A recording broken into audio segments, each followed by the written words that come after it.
Apcas, que no te lo cuenten. Escúchalo. En mito, en presidente. Esta no es una historia sobre política. Es una historia sobre lo que pasa cuando un país confunde gloria con salvación. ¡Santiago Galán! ¡Eres eterno! ¡Gol para la historia! Dicen que el poder revela quién eres, pero hay hombres a los que el poder no revela nada, solo los desata. Nací en el campo de batalla y aquí estoy. Por fin vamos a cambiar las cosas. Vamos a devolver a España su lugar. En una noche como esta, no se debate, se sobrevive. Porque este país se mide no por cómo trata sus más ricos, sino por cómo cuida a los que más lo necesitan. En la víspera del debate más importante de una nación, un líder está dispuesto a quemarlo todo. ¡Seguridad! ¡Llévense a Raquel ya! ¡Lo tenéis todo grabado! Somos dinamita. Somos inevitables. Una ficción sonora de Joan Prats protagonizada por Hugo Silva. El Partido del Poder, de Apcast. Disponible en las plataformas de podcasting. Bienvenidos a Ciencia y Saber. Hola, ¿qué tal? Muy buenas, ¿cómo estáis? Bienvenidos un día más a Ciencia y Saber. Soy Joan Prats y hoy vamos a hablar de la increíble historia de cómo se construyó el cristal.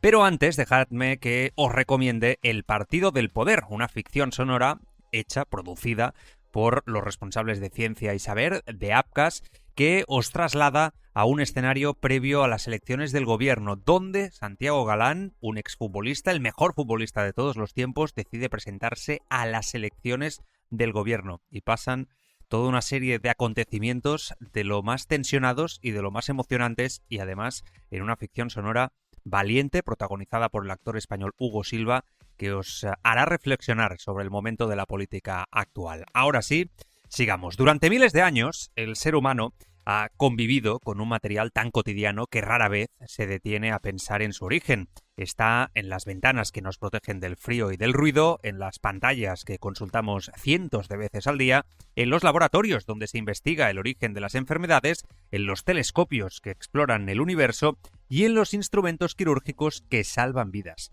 El cristal, o más precisamente el vidrio, es uno de los grandes logros tecnológicos de la humanidad y su historia es mucho más antigua, compleja y fascinante de lo que solemos imaginar. No es solo la historia de un material, sino la historia de nuestra relación con el fuego, la arena, la química y el conocimiento. Es el relato de cómo aprendimos a imitar y finalmente a superar a la naturaleza en uno de sus procesos más singulares. Mucho antes de que existieran hornos, ciudades o escritura, el cristal ya estaba presente en la Tierra. La obsidiana, un vidrio volcánico natural, se forma cuando la lava se enfría tan rápidamente que sus átomos no tienen tiempo de organizarse en una estructura cristalina ordenada. El resultado es un material duro, brillante y con bordes extremadamente afilados. Las primeras comunidades humanas descubrieron pronto su utilidad. Con obsidiana fabricaron cuchillos, puntas de flecha y herramientas de corte cuya precisión sigue sorprendiendo a los arqueólogos modernos. De hecho, algunos bisturíes experimentales actuales utilizan obsidiana por su filo microscópico. Sin saberlo, aquellos humanos ya estaban explotando las propiedades únicas de un sólido amorfo, un estado de la materia que no es ni un cristal perfecto ni un líquido convencional. La obsidiana fue el primer contacto de nuestra especie con el vidrio. Pero una cosa era aprovechar un regalo de la naturaleza y otra muy distinta aprender a fabricarlo desde cero. La mayoría de historiadores y arqueólogos coinciden en que el vidrio artificial nació por accidente. No fue el resultado de un plan ni un experimento consciente, sino de una combinación fortuita de materiales y calor. Probablemente ocurrió hace más de 5.000 años en algún punto de Mesopotamia o Egipto, regiones donde ya se dominaba la cerámica y la metalurgia. La escena pudo ser sencilla: arena rica en sílice, cenizas vegetales utilizadas como combustible y un fuego capaz de alcanzar temperaturas elevadas. La sílice, dióxido de silicio, es el componente principal de la arena, pero su punto de fusión es muy alto. Sin embargo, al mezclarse con fundentes naturales como el carbonato de sodio o la potasa presentes en las cenizas, ese punto de fusión disminuye considerablemente. En algún momento, aquella mezcla se fundió. Cuando se enfrió, no volvió a ser arena. había nacido el vidrio. Los primeros objetos de vidrio no eran transparentes ni especialmente bellos según los estándares actuales. Eran pequeños, opacos, con tonos azulados o verdosos y se utilizaban como cuentas, amuletos o elementos decorativos con valor simbólico y ritual. Pero el descubrimiento era revolucionario. El ser humano había aprendido a transformar un material común en algo completamente nuevo. Hacia el 1500 a.C., la fabricación del vidrio ya no era un accidente ocasional. Según una técnica conocida y cuidadosamente protegida, Egipto se convirtió en uno de los grandes centros productores del mundo antiguo. El vidrio era caro, difícil de fabricar y reservado casi exclusivamente a las élites políticas y religiosas. Los artesanos egipcios perfeccionaron técnicas como el modelado sobre núcleos de arcilla y el uso de óxidos metálicos para colorear el material. El cobre aportaba tonos verdes y azules, el manganeso, púrpuras, el hierro, matices amarillos o marrones, el azul intenso, asociado simbólicamente al lapislázuli, era especialmente apreciado. El vidrio no era solo un material funcional, era una demostración de poder, conocimiento y control del fuego. Poseer vidrio significaba dominar un saber que pocos tenían. El verdadero salto tecnológico en la historia del vidrio llegó alrededor del siglo I a.C., cuando en la región de Siria se inventó una técnica que lo cambiaría todo: el soplado de vidrio. Introducir una caña metálica en el vidrio fundido y soplar permitió crear recipientes huecos de forma rápida, repetible y relativamente barata. El Imperio Romano adoptó esta innovación con entusiasmo. Por primera vez, el vidrio dejó de ser un lujo extremo y comenzó a producirse a gran escala. Aparecieron vasos, botellas, ungüentarios, lámparas y, de forma todavía limitada, las primeras ventanas acristaladas. Roma también mejoró la transparencia del vidrio, reduciendo impurezas y ajustando la composición química. El vidrio empezó a parecerse cada vez más al que hoy reconocemos. Tras la caída del Imperio Romano, muchas técnicas se perdieron o se fragmentaron, pero el conocimiento del vidrio no desapareció. Sobrevivió en monasterios, talleres artesanales y, especialmente, en el mundo islámico. En la Europa medieval, el vidrio adquirió un papel profundamente simbólico: canalizar la luz.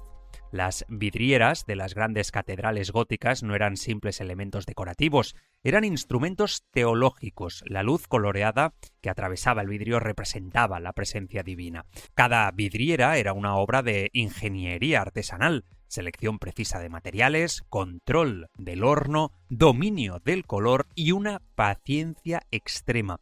Paralelamente, los sabios islámicos desarrollaron avances clave en óptica y química del vidrio que más tarde llegarían a Europa.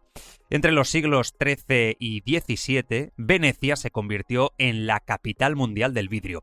En la isla de Murano, los maestros vidrieros desarrollaron un vidrio excepcionalmente claro y puro: el cristalo, precursor directo del cristal moderno. El conocimiento era tan valioso que los artesanos tenían prohibido abandonar la isla. Revelar los secretos de fabricación podía castigarse con el exilio o incluso la muerte. El vidrio veneciano se convirtió en un símbolo de lujo y sofisticación en toda Europa. Aquí el vidrio dejó de ser solo útil o religioso, se convirtió en arte. El vidrio no solo transformó la vida cotidiana y la arquitectura, transformó la ciencia. La fabricación de lentes cada vez más precisas permitió la invención del telescopio y el microscopio entre los siglos XVI y XVII. Gracias al vidrio, la humanidad pudo observar por primera vez los cráteres de la Luna, los anillos de Saturno y el mundo invisible de las células. El cristal amplió nuestros sentidos y con ello cambió para siempre nuestra comprensión del universo y de la vida. En el siglo XIX, la revolución industrial llevó la fabricación del vidrio a una nueva dimensión. Se desarrollaron hornos más estables, procesos continuos y fórmulas químicas exactas que permitieron producir grandes cantidades con una calidad uniforme. En el siglo XX llegó uno de los mayores avances: el proceso float, vidrio fundido flotando sobre estaño líquido, creando láminas perfectamente planas y transparentes. Este método sigue siendo la base de casi todos los cristales planos actuales. Hoy existen vidrios inteligentes, ultra resistentes, autorreparables, conductores de información y capaces de responder al entorno. Las pantallas, las fibras ópticas, los paneles solares y los sensores tecnológicos son herederos directos de aquel primer encuentro entre arena y fuego. El cristal es una paradoja fascinante. Parece sólido, pero su estructura interna recuerda a un líquido congelado en el tiempo. Es frágil y resistente, antiguo y futurista, primitivo y tecnológico. Pocos materiales han acompañado al ser humano durante tanto tiempo sin perder relevancia, desde la obsidiana prehistórica hasta las pantallas que hoy sostienen nuestra vida digital. El cristal es una prueba de algo esencial. La civilización avanza cuando aprendemos a observar la materia y a transformarla. La próxima vez que mires a través de una ventana, recuerda que no estás mirando solo el mundo exterior, estás mirando miles de años de historia, conocimiento y fuego solidificados en silencio. Mañana más, Ciencia y Saber. Ciencia y Saber, una producción de Upcast. Upcast, que no te lo cuenten. Escúchalo.